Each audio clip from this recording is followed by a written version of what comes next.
नमस्कार बच्चों। नमस्कार बच्चों। आज हम इतिहास प्रथम के प्रथम प्रश्न पत्र जो आप फर्स्ट ईयर के छात्र हैं उनके लिए हमारा जो फर्स्ट यूनिट है उससे हम स्टार्ट करेंगे।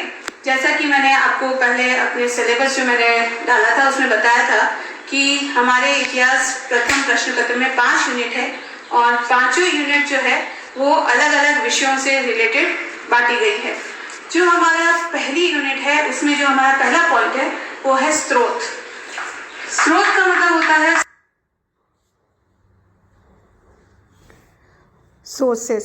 सोर्सेस के द्वारा हम प्राचीन काल के इतिहास के विभिन्न पन्नों को ढूंढ सकते हैं, उनकी हम जानकारी हासिल कर सकते हैं और बिना स्रोतों के हम भारतीय इतिहास को पूरी तरह समझ नहीं सकते। आप सब जानते हैं भारतीय इतिहास मतलब इतिहास का स्रोत, इतिहास वो जो बीत चुका, जो ख़त्म हो चुका। तो अगर उसकी जानकारी हासिल करनी है तो ये ज़रूरी है कि हम उसके विभिन्न स्रोतों के बारे में जानकारी हासिल करें। स्रोतों को हम अलग अलग भागों में विभाजित कर सकते हैं।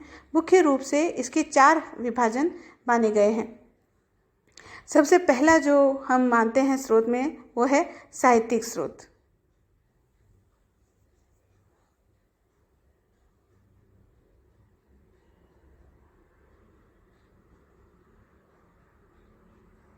दूसरा जो विभाजन माना गया है वो है पुरातात्विक स्रोत।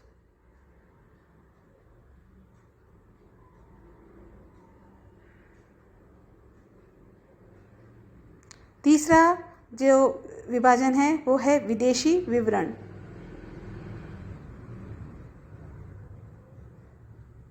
और चौथा जो विभाजन है वो है जाति संबंधी किंवदंतियाँ।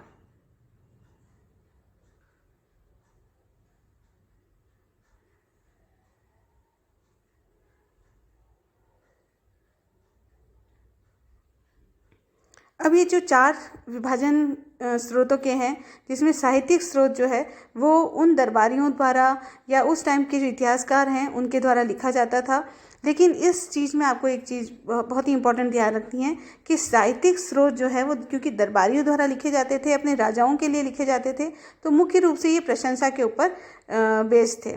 दूसरा है हमारे पुरातात्विक स्रोत। पुरातात्विक स्रोत जो है वो सबसे प्रामाणिक स्रोत माने गए हैं। इसके अंदर आते हैं आपके महल, आपकी इमारतें, आपके सिक्के, और ये सारी चीज़ें वो है जिसमें कोई किसी तरह का फेरबदल नहीं किया जा सकता। आप सब जानते हैं कि प्राचीन भारत में बहुत सारे विदेशी भारत आए, और जब ये भारत आए तो इन्होंने यहाँ पर जिस सभ्यता को देखा वो सब उन्होंने अपनी किताब में लिखा, तो इसे ही हम विदेशी विवरण कहते हैं। एग्जाम्पल उदाहरण के रूप में आपको बताऊं, हेनसांग जो मौर्य काल में हर्ष के समय में भारत आया था, जिसने सीयू की लिखी थी। फिर हम बात करते हैं फाहियान की, वो भी भारत आया था। इस सिंह, तो ये सारे जो विदेशी लोग हैं जो भारत आए, चाहे वो बौद्ध धर्म को पढ़ने के लिए आए हो या किसी भी कारण से, उन्होंने अपनी किताबों में जो लिखा वो हमारे विदेशी विवरण के अंतर्गत आता है।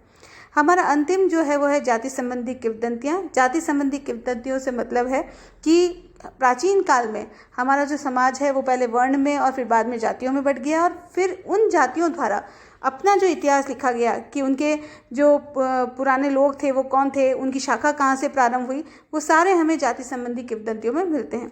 तो ये 4 प्रमुख विभाजन हमारे को दिखाई देते हैं जो साहित्यिक स्रोत, पुरातात्विक स्रोत, विदेशी विवरण और जाति संबंधी किंवदंतियों में है। लेकिन इनमें सबसे प्रामाणिक कौन से हैं?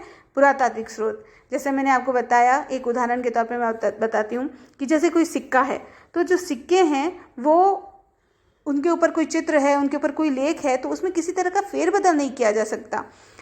मेन बात यह है कि अगर उसमें किसी ने छेड़छाड़ करने की कोशिश की, फेरबदल करने की कोशिश की, तो वो जो छेड़छाड़ है, वो जो चेंजेस हैं, वो आने वाले लोगों को पता लग जाएगा, तो वो कह सकते हैं कि ये वो चीज़ नहीं है जो ओरिजिनल है।